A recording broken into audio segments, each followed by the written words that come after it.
In tonight's headlines, minor leagues at the Kai-Tak Sports Park will not delay the construction progress of the multi-purpose sports venue.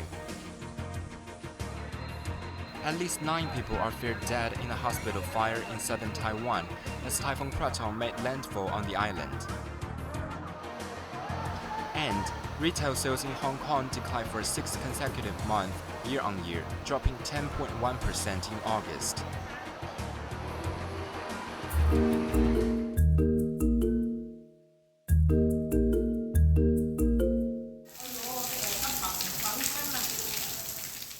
With just months left to go before the completion of the Kai-Tak Sports Park, 3 instances of water leakage were reported at the under-construction site. Despite no rainfall, another area within the stadium also faced the same problem.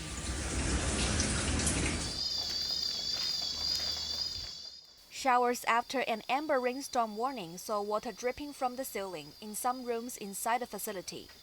Officials explained that the leakage occurred during a testing phase and was promptly repaired on the same day without affecting the construction schedule. Later, the Culture, Sports and Tourism Bureau confirmed the 3 reported leaks. 咁當啲石膏板天花如果係俾啲大水浸過嘅時候咧。 Structural engineer Nighthawk Yang noted that the main structure of the park is largely complete and should not experience any leaks. He added that if the ceilings are soaked in water, they easily absorb it, leading to deformation and swelling, which could require repairs or complete replacement. Lawmaker Bill Tang from the Kowloon East constituency, who visited the multi-purpose sports venue last week, was not shown the affected areas, and site officials did not disclose the water leakage instance. 所以希望呢啲體育園能夠盡快公佈究竟係。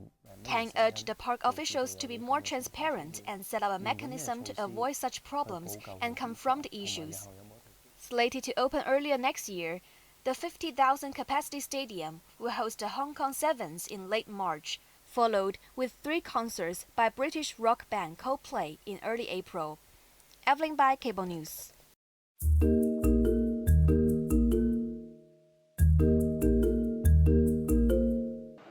Applications for the latest batch of subsidized flats under the home ownership scheme opened this morning. A total of 7,132 flats are up for grabs across 5 developments in the city, which include Kai-In Court in Kai-Tak, Ko-Hui Court in Yaotong, Onpak Court in Kwun Tong, Yu-Hing Court in Tung Chung, and Siwu Court in Tuen Mun. These flats vary in size from 17.3 to 47.4 square meters and will be available at 70% of the assessed market value, ranging from $1.43 million to $4.67 million. Eager applicants made their way to the Housing Authority's office at Kai-Tak before the deadline ends on October 23rd. This applicant said he has a positive outlook on the Kai-Tak district, so he wanted to buy a unit and start a family here. A larger unit would be perfect to accommodate a family of 4, said this woman. The Housing Authority has set aside a quota of 2,900 flats for those applying under the priority scheme for families with elderly members, and the newly introduced Families with Newborns Flat Selection Priority Scheme. Additionally, a quota of 700 flats is reserved for single individuals. Balloting is expected to be held later this year, and flat selection is scheduled to start in the 2nd quarter of 2025. Quentin Yang, Cable News.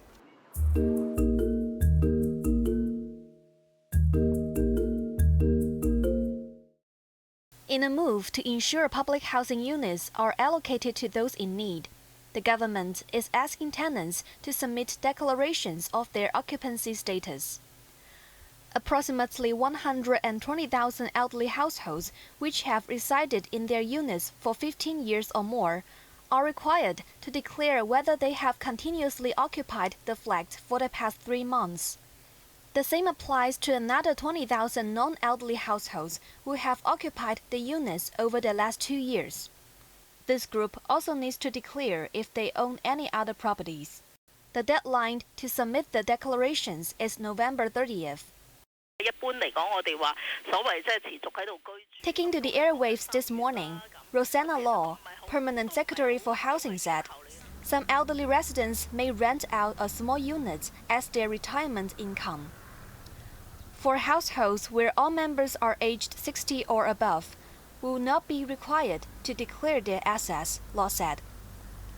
When asked how the government will handle a situation where some seniors choose to live in nursing homes or retired on the mainland, Law said the authority will provide an adaptation period for them. If they feel comfortable and happy living there after the period, they can return their public housing units, and we will ensure that they will have suitable housing if they wish to return later, she added.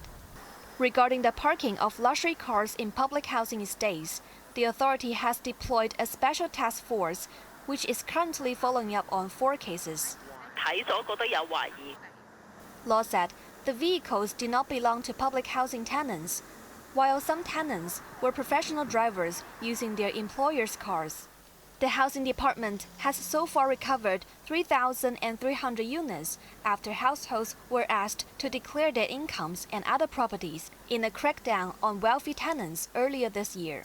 Evelyn Bai, Cable News.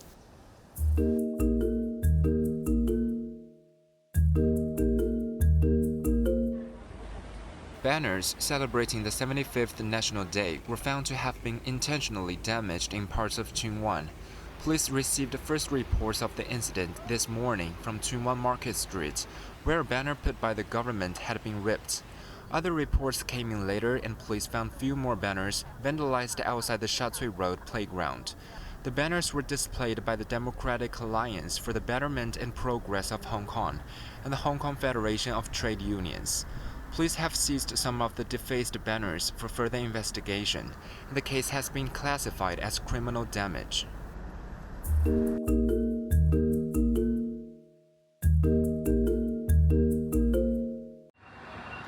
Amid all the chaos caused by Typhoon Krathon, which made landfall in southern Taiwan earlier today, 9 people were killed in the island's Pingtung County in a fire at a hospital. The deaths were attributed to smoke inhalation, and the cause of the tragedy is under investigation. Nearly 176 patients were shifted in pouring rain to nearby shelters. Krathon made landfall in the port city of Kaohsiung, packing maximum sustained winds of 126 km per hour. Gusts of 162 km per hour were recorded at the center of the storm. The storm has resulted in at least 2 fatalities and 123 injuries across the island. The typhoon is forecast to move north and weaken into a tropical depression by tomorrow before it reaches Taipei. Thousands of people have been forced to evacuate from the eastern and southern parts of the island over the past 5 days. Schools and government offices have been shut, and all flights in and out of the island have been cancelled. In Hong Kong, HK Express announced further cancellations of flights heading to Taipei. Cathay Pacific also cancelled 6 flights as of 9 a.m. today, with further delays and more cancellations expected in the next 24 to 48 hours. Quentin Yang, Cable News.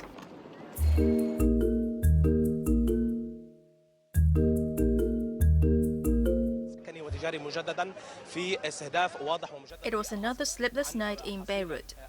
Israel bombed the center of the Lebanon's capital, hitting a Hezbollah-linked medical facility, killing 6 people. Residents of the area reported a sulfur-like smell, suspecting the use of internationally banned phosphorus bombs. Multiple airstrikes also hit the southern suburbs of Beirut overnight, setting fire to some buildings. Meanwhile, Israel suffered its first casualties in Lebanon after 8 soldiers were killed in a ground invasion. About 200 targets were hit in Lebanon's territory, killing 15 Hezbollah fighters.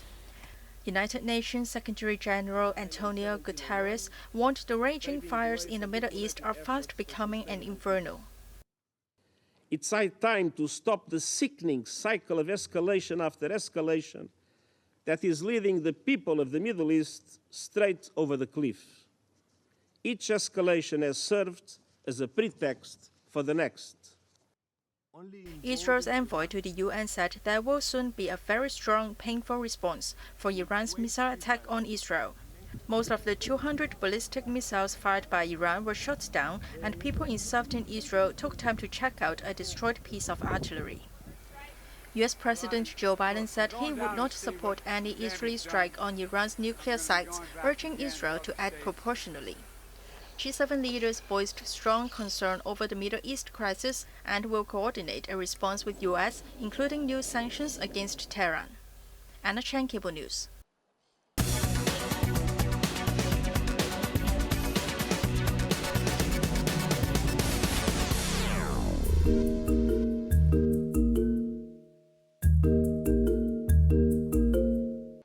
Retail sales in Hong Kong continue to struggle, dropping an unexpected 10.1% in August.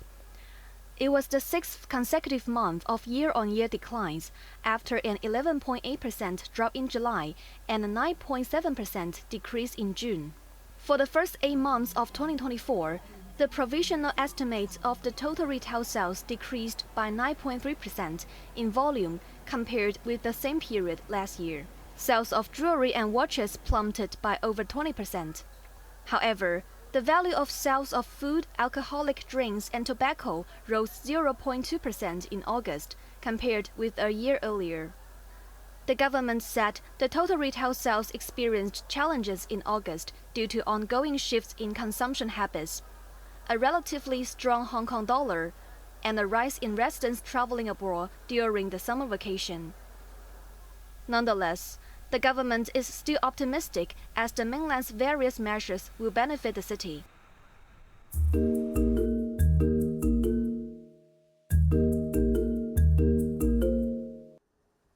Hong Kong stocks saw a pullback after a 6-day rally fueled by stimulus measures from the mainland. Although optimism is high that the current rally is different from previous short-lived rebounds, the benchmark Hang Seng Index fell as much as 1,000 points before finishing the day 1.4% lower. The Hang Seng Tech Index declined 3.46%. As e-commerce giant Alibaba dropped 4.4%, and rival JD.com crashed 8%. Food delivery platform Meituan, however, was the flavor of the day, gaining nearly 4% to reach a 2-year high. Stocks in property sector retreat sharply, with mainland developer Landfall Group down 9.49%. Counterpart Shima Group was battered, losing 26.6%. With the European Union voting tomorrow for imposing tariffs on China-manufactured electric vehicles, carmaker NIO decreased 4.8%, XPeng shed 4.5%, while Li Auto dropped 3.2%.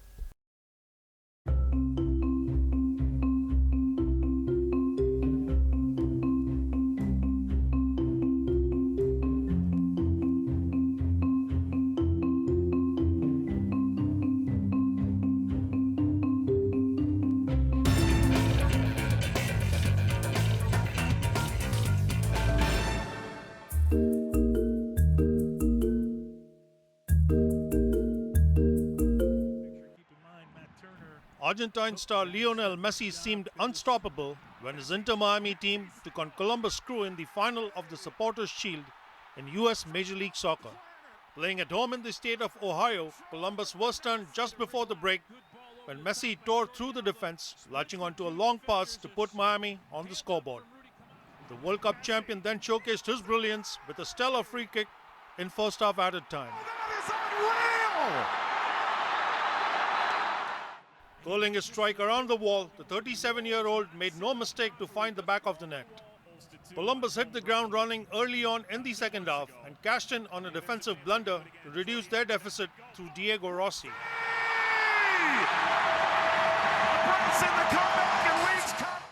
However, Miami restored their 2-goal advantage 1 minute later when Luis Suarez nodded in a loose ball. And headed in by Suarez! The hosts were awarded a penalty on the hour mark, and Cucho Hernandez fired for Columbus. Game on again in Columbus! 2 minutes later, Columbus were down to 10 men when Rudy Camacho got his second yellow card for a dangerous challenge. Hernandez missed the chance to equalize for Columbus after Drake Callender made an excellent save 6 minutes from time. Miami held on for a 3-2 victory, clinching their first silverware of the season. Given night, this was the night that you wanted to beat Inter Miami, but this is what